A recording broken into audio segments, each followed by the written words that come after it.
Hey, this is Josh from Unit 6, and our new song, Deep Cuts, is out now. Beautiful. Josh, thanks for joining us today, mate. Thank you for having me, man. No worries. So you've already released Deep Cuts, mate, but we're here mainly to talk about the new single, No Future. Yeah, right. You'll be releasing on September 13th. So tell us a bit about that song from a musical point of view and what you're going for with it.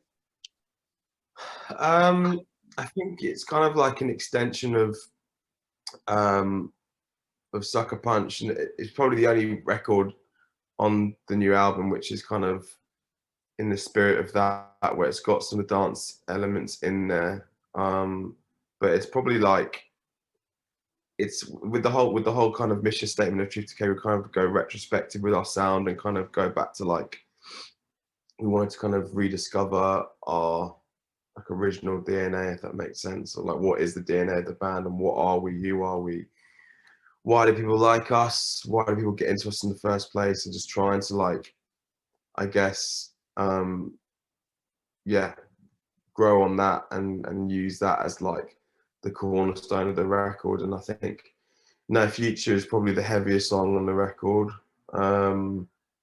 But it's, yeah, obviously it's got Ralph from Enter Shikari on it as well, so that gives it an extra bit of juice. And he was also, he did some extra ad prod on the song, so that's why probably it's the standout song in terms of the sort of dance elements, because we weren't really going to do that on this record, and then we had this song and I was like, wow, you should jump on this.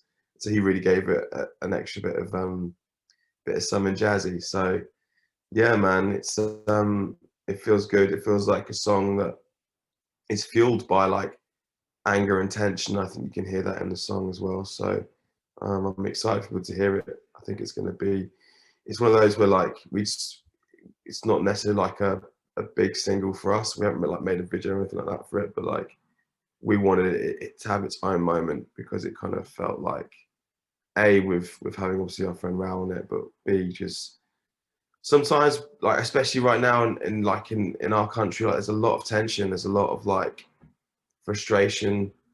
I'm not going to get into politics, but a lot of that sitting on it. Yeah, it just feels like the perfect kind of song. Like people can just scream each other's faces. So yeah. Very cool. And you mentioned having a row on it from Enter Shikari, mate. So firstly, why choose him for the track? And secondly, what did he actually bring to it? I think he brought that sort of like quintessential Enter Shikari sound and put it on there. But really, he just brought like some more energy and more angst, and like I think and Chicago have always been a band that I followed, because I've always thought they did really, really interesting. Sorry, living on the road. So there you go. Really, really interesting stuff, and they've always carved out their own space. I think there's not, when you look around, you'd find it tough to find lots of the bands that sound like Enter Shikari. They very much are their own band in a pretty saturated space musically. So I think, yeah, it's for us. It's been a collaboration coming for a long time. I think because we came through with them like literally during the MySpace days. Do you know what I mean? So like it's kind of wild that both our bands are still doing it anyway. But like just that we're lucky to still be doing it, and yeah, I've just always really admired his tenacity and his vocal, and as a frontman, I think he's a brilliant frontman as well. So I thought there's a lot of cross pollination between our two fan bases. So I was like, we just need to have him involved. And yeah, I messaged him and he was really, really gassed on it. So that made me even more like, if you ask people to be on your music and they're sort of like, yeah, let's see if I can like work out schedules, or like, yeah, could be available, man, or whatever. You're sort of like, oh man, don't do me a favor. Like it's got to feel right. And he was just like, sent me this like 3-minute voice note about how fucking pumped he was, and like I was like, yes, it means as much to him to be on it as it does for us to have asked him. Do you know what I mean? So that, and I think you can hear that in the track. You can hear two people fucking just giving it some. Yeah, it's really cool. Oh. And you sort of touched on this, mate, but No Future follows on from the previous single, Deep Cuts, both of which are taken from next year's album, Truth Decay. So are they overall a good sonic representation of the album, would you say?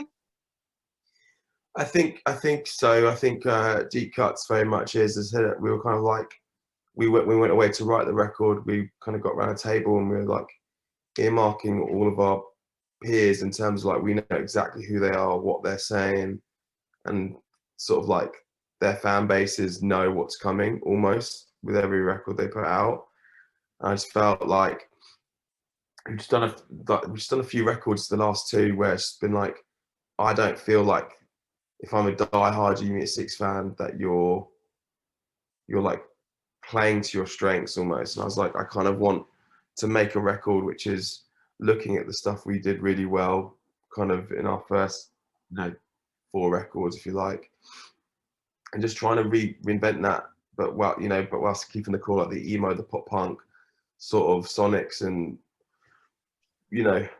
just those sounds, but embellishing them, I guess. So that's what Deep Cuts really was, and that's why I put Deep Cuts out first, because he felt it was like the perfect mishmash of like all those things, and felt like that. That's been the really nice thing, is when we've had feedback from our fans, it's been like, oh, I feel like home again, when listening to this song. And that's kind of like what you want when you're putting music out. You obviously want to challenge yourselves and challenge the listeners, but you want that escapism for your listeners as well. And I think like then to be able to go straight into that world and go, yeah, this really sounds like a Unit 6 classic. Like that's kind of that was our whole mission statement. So I think it is indicative of what the record sounds and feels like, and the spirits on the record.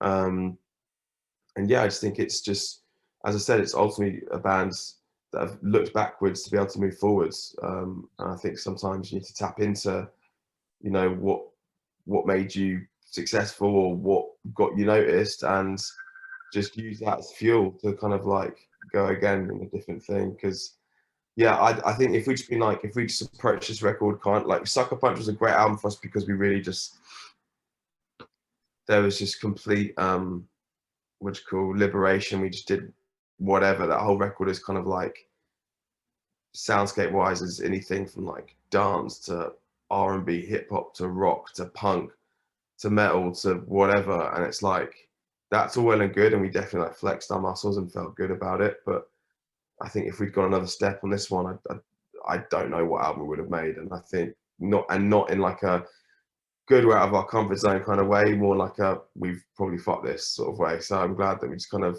sat down and had some focus, and yeah, I think it's paid dividends. Sure. So you mentioned a few times when talking about Truth Decay, you mentioned rediscovering your original DNA and playing to your strength. So what do you consider that to be?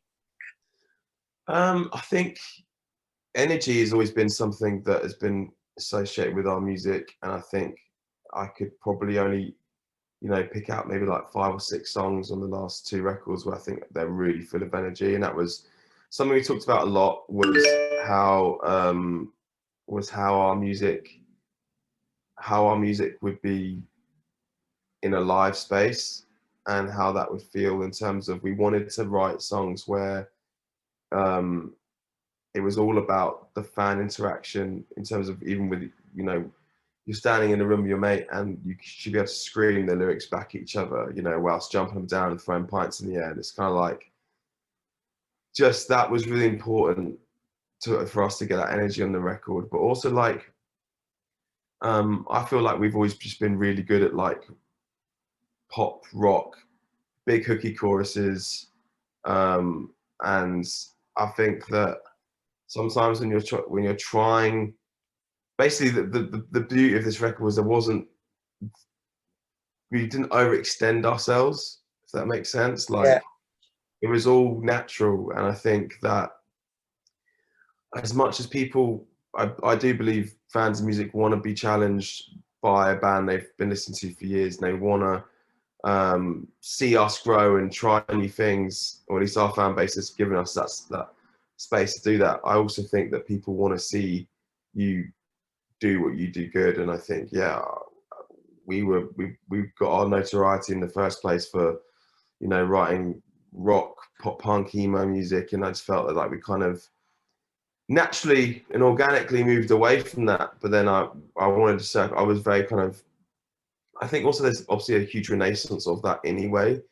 And it was, strangely enough, we started making this record a few years ago before that was really a thing. But now even more, it's just like for me, it just makes perfect sense to make this record right now, because it's like no point making it in 5-6 years time when some other dickhead who's probably not as good as us does it and everyone loves it. Do you know what I mean? So it's like, well, let's show them how we do it, and if they like it, they like it, you know. So yeah, cool.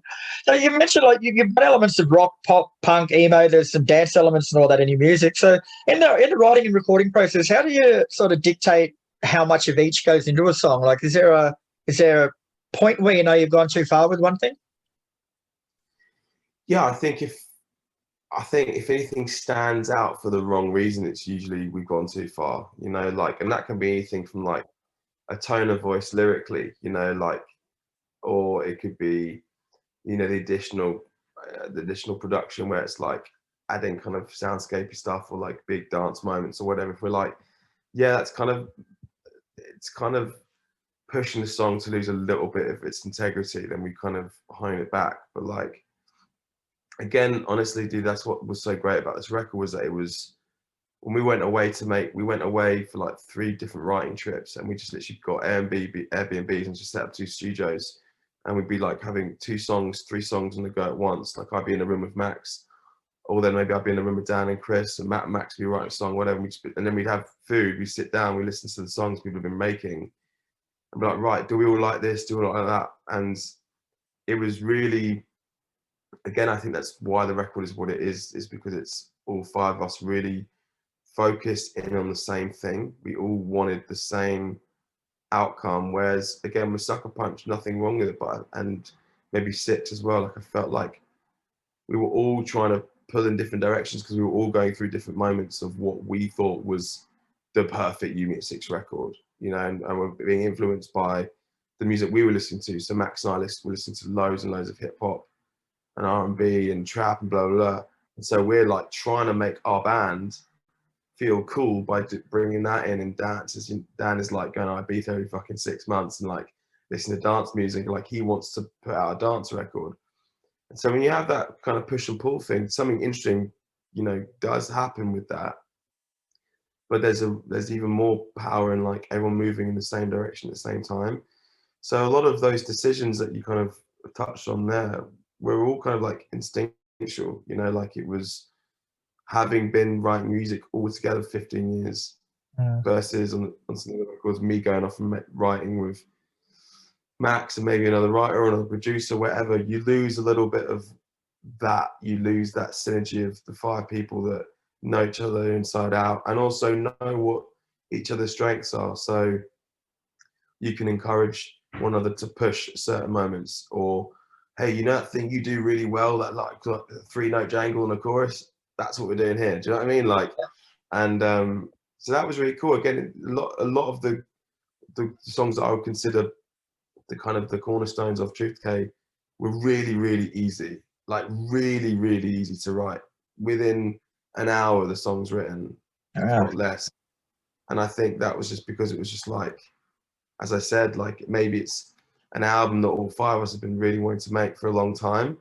So it was almost like default settings. We know what we're doing here. Let's just have fun with it. And that was the other thing, is it was really, really fun. Like, made some records over the years which have been quite stressful at times, or because they are new challenges, which is great to challenge our creativity, but because they were like really new and really different, the process felt even more elongated and like sometimes like bang your head against the wall. But I mean, I remember when we went to Santorini to record the album, and there'd be days where like, right, this song's done musically, and within like, I don't know, an hour and a half, I've come back with like the whole lyrics, been like, it's just falling out of me. Can I record it now? The song's done within like, you know, from the moment drums have started in the morning, by the evening the song's done. And I think, Wow. yeah, it was just one of those, man. And it doesn't always go that way. So just really, really grateful it did go that way. And also feel great when we listen back to it. But yeah, it's I'm just glad that it's all, as I said, all 5 of us really pulling in the same direction and really feeling like it's our collective record versus 1 or 2 of us has spearheaded another direction with you know, the songwriting stuff. So yeah, I'm proud of that. Beautiful, mate. All right. Well, thanks for your time today, Josh. No Future Year Right is out on September 13th, which is very soon. So all the best, mate, and get yourself back to sleep. Have a good day. Cheers, man. Appreciate your time.